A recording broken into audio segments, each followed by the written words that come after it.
Gerai, eikime toliau. Pakalbėkime šiek tiek apie gynybą. Vėlgi labai trumpi klausimai ir aš tikiuosi, kad bus atsakymai trumpi. Ar sutinkate su teiginiu, kad Lietuva turi palaikyti Ukrainą iki pergalės? Pone Aleksėjau, keliate ne. Užteks žudyti Ukrainos žmonės.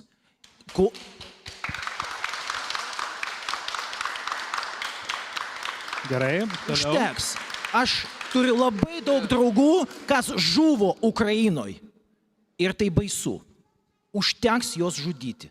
Sakykit, čia galima sureaguoti. Tiesiog, taip, prašau. Šita frazė užteks žudyti Ukrainos žmonės labai tinka Putinui ir turėtų būti adresuota Putinui, o ne Lietuvos valstybei, kuri padeda, kad Ukraina šiuo metu kaunasi už visų mūsų laisvę. Tai užteks žudyti Ukrainos žmonės.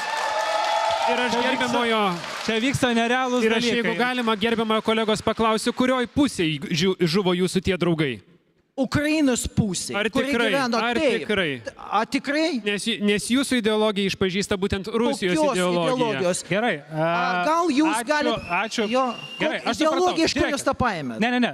Skaičiau jūsų partijos dokumentus, gerbiamasis. Ir ką jūs ten pamatėt? Nu, pamačiau Paleckį, kuris sėdi ir jūs, kurie vykdo jų Paleckis ne mūsų partijai. Mes nieko su juo neturime bendro. Man stabdyti šitą kakofoniją ar ne? Patinka turbūt, taip?